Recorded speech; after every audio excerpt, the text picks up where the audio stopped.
तो इनका पच्छा ऐसा लाल करें जैसे बंदर का पच्छा हो। बनेगा सस्ता नाटक है जी। वहाँ पे पैसे मांग रही थी मुझे 1.5 लाख।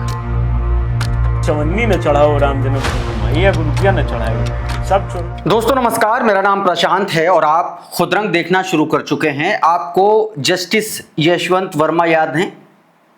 वही justice Yashwant Verma Delhi high court के जज, जिनका मूल कैडर इलाहाबाद हाई कोर्ट, और उनके घर पर भारी मात्रा में बोरियों में भरे हुए अधजले नोट।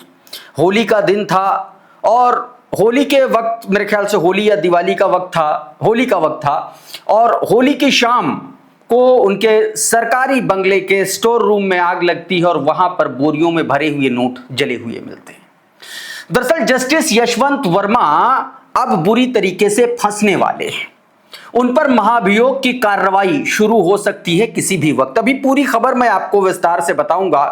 दूसरी तरफ इलाहाबाद हाई कोर्ट ने राम मंदिर चढ़ावा चोरी मामले को लेकर के एक बेहद महत्वपूर्ण और अहम टिप्पणी की है, और इलाहाबाद हाई कोर्ट की इस टिप्पणी का असर भारतीय जनता पार्टी पर बहुत तगड़ने की एक तरीके से चर्चा शुरू हो रही है। दूसरी तरफ उत्तराखंड के मुख्यमंत्री पुष्कर सिंह धामी के मुंह पर भारतीय जनता पार्टी में व्याप्त भ्रष्टाचार की पोल एक छोटी बच्ची ने खोल दी। ताइक्वांडो खिलाड़ी, इंटरनेशनल ताइक्वांडो इसलिए वो नहीं खेल पाई क्योंकि उत्तराखंड में भ्रष्ट अधिकारियों ने, भ्रष्ट लोगों ने उससे 1.5 लाख की रिश्वत मांगी थी। तो वो तस्वीर भी मैं आपको दिखाने की कोशिश करूंगा। और साथ में दोस्तों एक और खबर जो नरेंद्र मोदी की सरकार का सबसे बड़ा प्रोजेक्ट है, प्रोजेक्ट डीलिमिटेशन को लेकर के। डीलिमिटेशन जिसको नरेंद्र मोदी की सरकार महिला आरक्षण से जोड़ करके बताती है, उस पूरे खेल को तमिलनाडु के नवनिर्वाचित मुख्यमंत्री टीवी के विजय ने एक तरीके से उस पर एक तरीके से आप कह लीजिए पेट्रोल डाल दिया आने से पहले ही। इसके अलावा और भी बहुत सारी खबरें हैं, एक एक करके समझते। सबसे पहले जरा इंडियन एक्सप्रेस की इस खबर को देखिए आपकी स्क्रीन पर। इंडियन एक्सप्रेस की हेडलाइन बताती है, cash found after fire at justice Yashwant वर्मा's होम, एक्सप्लेनेशन अनसेटिस्फैक्ट्री पैनल। जो लोकसभा और राज्यसभा की निगरानी में पैनल बनाया गया था, उसने तमाम सारी जांच पड़ताल के बाद यह पाया है कि जो जस्टिस वर्मा का एक्सप्लेनेशन है वो अनसेटिस्फैक्ट्री है। यह बात सीधे तौर पर बताई गई है। बहुत लंबी चौड़ी रिपोर्ट है, मैं इसको शॉर्ट में आपको बताने की कोशिश करता हूं। देखिए आपकी स्क्रीन पर आज तक की भी इस खबर को देखिएगा। बताया गया कि इस्तीफे के बावजूद जस्टिस वर्मा के खिलाफ महाभियोग की तैयारी, 2 सवालों के जवाब मिलेंगे। आज तक ने यह खबर लिखी है और बताया कि जस्टिस यशवंत वर्मा से जुड़े कैश कांड केस में संसदीय जांच समिति की रिपोर्ट आ गई है। समिति ने कहा कि दिल्ली स्थित आधिकारिक आवास पर परिसर में बड़ी मात्रा में भारतीय करेंसी नोटों की मौजूदगी और उनके सोर्स या मालिकाना हक को लेकर के संतोषजनक स्पष्टीकरण अभी भी जस्टिस वर्मा की तरफ से नहीं दिया जा रहा। रिपोर्ट में घटनास्थल पर पहुंचे पुलिस के फायर ऑफिसर की ओर से नकदी को जब्त और सुरक्षित नहीं करने को भी गंभीर चूक माना गया है। और इसके अलावा सामने आया है कि जस्टिस वर्मा को हटाने को लेकर के शीतकालीन सत्र में महाभियोग लाया जा सकता है। सरकारी सूत्रों की माने, जो आज तक बता रहा है कि खबर है जस्टिस वर्मा को पद से हटाने के लिए शीतकालीन सत्र में महाभियोग प्रस्ताव लाया जा सकता है। 3 सदस्यीय जांच समिति में जस्टिस वर्मा पर लगे आरोप सही पाए गए हैं। इसीलिए कहा जाता सबसे ज्यादा और सबसे तगड़ा करप्शन न्यायपालिका में है, न्यायपालिका में। लेकिन जब उस पर चैप्टर आ गया, छात्रों के पढ़ाने की बात आई, तो मिलॉर्ड जो है तिलमिला गए। ये स्थितियां हैं सुप्रीम कोर्ट और हाई कोर्टों में। तो दोस्तों ये खबर मैंने आपको बताई। अब मैं आपको राम मंदिर से जुड़ा हुआ मामला बता देता हूं कि राम मंदिर में दरअसल क्या चल रहा है। और इलाहाबाद हाई कोर्ट के एक जज की टिप्पणी आपकी स्क्रीन पर देखिए, इसमें क्या बताया गया। कहा गया कि राम मंदिर में हुई चोरी से जिन भी समाज पर कोई असर नहीं पड़ा, उन्हें कोई शर्मिंदा नहीं कर सकता। ये इलाहाबाद हाई कोर्ट के जज हैं अतुल श्रीधरन। इन्होंने सीधे तौर पर यह बयान दिया, और यह बयान अपने आप में इंपॉर्टेंट इसलिए हो जाता है क्योंकि सीधे तौर पर इसका असर योगी आदित्यनाथ और नरेंद्र मोदी की भारतीय जनता पार्टी की सरकार पर पड़ेगा। इलाहाबाद की यह टिप्पणी, इलाहाबाद हाईकोर्ट की यह टिप्पणी अपने आप में बेहद अहम मानी जाती है।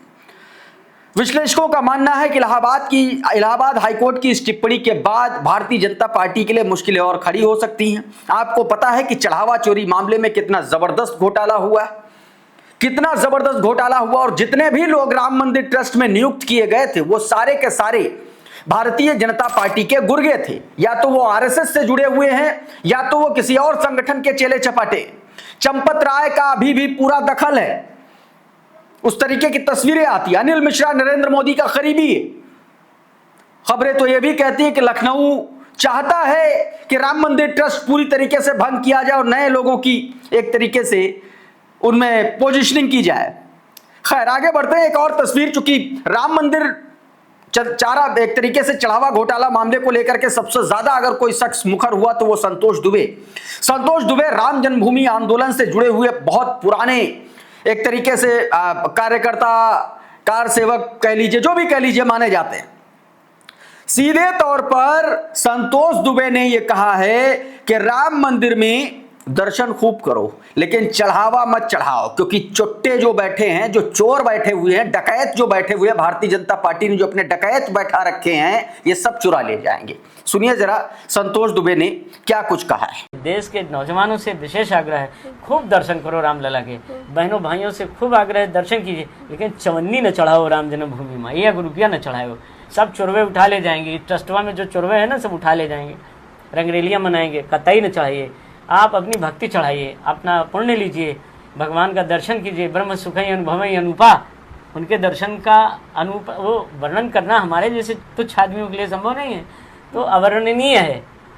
तो आप दर्शन कीजिए और लेकिन चवन्नी चढ़ाइए। तो ये दोस्तों संतोष दुबे ने सीधे तौर पर जो अपनी बात कही वो मैंने आपको बताने की कोशिश की। अब मैं आपको एक और तस्वीर दिखाने की कोशिश करता हूं, एक और ट्वीट आपकी स्क्रीन पर। ये पहले बयान आप सुनिए इस बच्ची का। ये पुष्कर सिंह धामी के सामने उनके मुंह पर, ये सरकार के मुंह पर सबसे बड़ा तमाचा है कि एक बच्ची आकर के मुख्यमंत्री से कह रही है कि हम इसलिए नहीं इंटरनेशनल ताइक्वांडो प्रतियोगिता में भाग ले पाए क्योंकि तुम लोग 1.5 लाख की रिश्वत मांग रहे थे। सुनिए जरा। ताइक्वांडो का नेशनल खेलने सर, वहाँ पे मेरा गोल्ड मेडल आया था, वहाँ से मेरा इंटरनेशनल के लिए सिलेक्शन हुआ था सर, लेकिन वहाँ पे पैसे मांग रहे थे। इंटरनेशनल के लिए सिलेक्शन हुआ था, वहाँ पे पैसे मांग रहे थे मुझे 1.5 लाख रुपए, तो जिसकी वजह से मैं इंटरनेशनल खेलने नहीं जा सकी। अच्छा चलो बेटा, अभी बैठ जाओ कोई बात नहीं। तो आपने ये बयान सुना कि किस तरीके से सीधे तौर पर रिश्वत की बात कही गई, और उसके बाद जब उसको बीच में रोक दिया गया तो उसका एक नया बयान आया है, वो भी आप सुनिए, आपकी स्क्रीन पर है। गुड आफ्टरनून, मेरा नाम सायरा है, मैं CNI गर्ल्स स्कूल में 12वीं की छात्रा हूँ। मैं 10 तारीख को CM सर के प्रोग्राम में गई थी, जहाँ पे अपने मैं पूरी बात रख नहीं पाई, इसलिए अब रख रही हूँ। मेरा सिलेक्शन जम्मू में, मैं नेशनल खेलने जम्मू में गई थी, जहाँ पे मेरा इंटरनेशनल के लिए सिलेक्शन हो गया था रोमेनिया में, क्वानकिडो का, जहाँ से मुझे फाउंडेशन 1,70,000 रुपये दे रही थी। बाकी का खर्चा मुझे करना था, और बाकी मैंने स्कूल में किसी को बताया नहीं या किसी को भी बताया नहीं, जिसके कारण मैं नहीं जा सकी। और अब आपको मैं एक और तस्वीर, आपको पता है कि वो हिंदू रक्षा दल का एक चिंटू है, पिंकी चौधरी और उसके चेले चपाटे दारुल उलूम देवबंद जो है वहां पर जो है जलाभिषेक करने जा रहे हैं। वो देवबंद को शिव मंदिर बताते, शिवाला बताते हैं। अब सुनिए, पश्चिमी उत्तर प्रदेश के हिंदुओं ने ही ऐसे नफरती चिंटुओं को क्या कहा है, उसका कुछ हिस्सा मैं आपको सुनवाने की कोशिश करता हूं। आपके स्क्रीन पर है, जरा देखिए। अगर ये उन्हें फंस गए तो इनका पच्छा ऐसा लाल करें जैसे बंदर का पच्छा हो। सारा नहीं पता पाने का, ये रुखसा दल वाले जो बने फिर रहे, ये ना हिंदुओं को मरवा देंगे बेगुनाहों को। कुछ नए नेता फेसबुक ये तैयार हुए हैं, अब इनका क्या काम है, ये उल्टे सीधे बयान देंगे, सबको पता। सरकार भी ऐसी आ रही, अगर लड़ाई हो जा 100-200 मर जा, कुछ मुसलमान मर जा, कुछ हिंदू मर जा। तो ये बिला वजह के कुछ लोग ऐसे हैं जो बिला वजह के ये इस तरीके की फेसबुक पे करके द्वेष पैदा। तनवीर रंगरेज लिख रहे हैं कि दारुल उलूम में जल चढ़ाने की बात को लेकर के हिंदू समुदाय के विचार सुनकर आप हैरान हो जाएंगे। हिंदू लोगों ने बताया कि सरकार भी हिंदू मुस्लिम कराना चाहती है, 202 हिंदू मुस्लिम मारे जाए, ये एक तरीके से ये बात हिंदू ही पश्चिमी उत्तर प्रदेश के कह रहे हैं दोस्तों। तो ये अपने आप में एक बड़ी खबर है। अब एक और तस्वीर आपको दिखाने की कोशिश करता हूं। यह तस्वीर सीधे तौर पर तमिलनाडु की विधानसभा में पास हुई एक बिल से जुड़ी हुई है। आपकी स्क्रीन पर जरा ये वीडियो देखिए। ये न्यूज़ 24 की तस्वीर है, माफ कीजिएगा।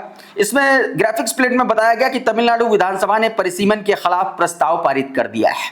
आपको पता है कि नरेंद्र मोदी की सरकार, भारतीय जनता पार्टी की सरकार जो है परिसीमन के जरिए पूरे देश में लोकसभा सीटों की संख्या बढ़ाना चाहती है। परिसीमन के जरिए जब आपको पता है कि जब डिलिमिटेशन होता है, जब परिसीमन होता है, तो उस संबंधित विधानसभा सीट की और संबंधित लोकसभा सीट का पूरा भूगोल बदल जाता है और भूगोल के साथ साथ वहां पर जातीय समीकरण, धार्मिक समीकरण सब बदल जाते हैं। कहा तो यहां तक जा रहा है कि भारतीय जनता पार्टी की सरकार इस डिलिमिटेशन की आड़ में इस तरीके का डिलिमिटेशन कराना चाह रही है ताकि सीटों, जो अलग अलग सीटों में जो हिंदू मुस्लिम या अलग अलग जातियों के समीकरण होते हैं, वो इस तरीके के फिट करना चाहती है कि हमेशा के लिए भारतीय जनता पार्टी और राइट विंग पॉलिटिक्स का कब्जा हो जाए। तमाम सारे लोग इस तरीके की बात करो। यही भारतीय जनता पार्टी ने जम्मू कश्मीर में डिलिमिटेशन में यही किया है। जम्मू कश्मीर में डिलिमिटेशन में भाजपा ने यही किया और ऐसे आरोप लगे थे। अब अगर इस तरीके की स्थिति, अच्छा, भाजपा इसको इसलिए भी कह रही क्योंकि वो कहती है कि हम महिलाओं को आरक्षण देंगे। मतलब अगर जब विपक्ष जो है इस डिलिमिटेशन का विरोध करता है तो भारतीय जनता पार्टी इस डिलिमिटेशन के विरोध को सीधे तौर पर महिला आरक्षण के विरोध से जोड़ती है। भारतीय जनता पार्टी अपने इस डिलिमिटेशन के गोरख धंधे को महिला आरक्षण बिल से जोड़ती है। अब सवाल यह भी उठता है कि क्या अगर महिलाओं को आरक्षण देना है तो उसके लिए सीटों की संख्या क्यों बढ़ाना है? मतलब हमारे पास ये फोन है और ये फोन अगर हम किसी को देना चाहते हैं, जरूरी नहीं है कि जब हम दूसरा फोन ले लेंगे हमारे पास 10 फोन हो जाएंगे तब हम 2 फोन देंगे। भारतीय जनता पार्टी महिला आरक्षण के साथ यही कर रही है। तो एक तो ये खबर, और अब मैं आपको भारतीय जनता पार्टी के एक इकोसिस्टम का वीडियो दिखाना चाहता हूं। आपकी स्क्रीन पर जरा इस वीडियो को देखिए। ये वीडियो विष्णु शंकर जैन, ये वो वकील हैं, हरिशंकर जैन, विष्णु शंकर जैन, दोनों पिता पुत्र हैं। विष्णु शंकर जैन के गृह, उनके घर के गृह प्रवेश का ये वीडियो है। इस वीडियो में सिर्फ चेहरों को आप देखिए। नूपुर शर्मा, प्रदीप भंडारी, सुधांशु त्रिवेदी, रूबिका लियाकत, सुशांत सिन्हा और सुरेश के चौहान, सुदर्शन न्यूज वाला, तमाम, मतलब कहने का यह है कि ये वो पूरा इकोसिस्टम जो इस देश के, जब भी हिंदू मुसलमान होगा तो आपको ये चेहरे अलग अलग टेलीविजन स्क्रीन पर, मोबाइल स्क्रीन पर, ट्विटर पर, यूट्यूब पर, फेसबुक पर, इंस्टाग्राम पर ये नजर आएंगे। और आपको पता है कि हरिशंकर जैन, विष्णु शंकर जैन पूरे देश भर के मस्जिदों और तमाम सारे पता नहीं कहां कहां इन्होंने जो है याचिकाएं डाल रखी हैं। बहुत सारे ऐसे चर्च हैं, बहुत सारे ऐसी मस्जिदें हैं जिनमें मंदिर का दावा करती हुए इन्होंने याचिकाएं डाली हैं। अच्छा, इस पर एक पलटवार भी आता है कि अगर मस्जिदों को खुदवाने उतरोगे तो कहीं बौद्ध आ गए, उन्होंने अगर मंदिरों को खुदवाना शुरू कर दिया तो फिर क्या होगा? तमाम सारे जो आलोचक हैं वो इस तरीके की बातें कहते हैं। कुल मिलाकर के भारतीय जनता पार्टी चढ़ावा चोरी से लेकर के तमाम सारे ऐसे मामले हैं जहां पर एक्सपोज होती हुई नजर आ रही है। इस वीडियो में बहरहाल इतना ही। बहुत बहुत शुक्रिया, बहुत बहुत धन्यवाद। आप जुड़े रहिए आपके अपने चैनल खुदरंग के साथ। नमस्कार।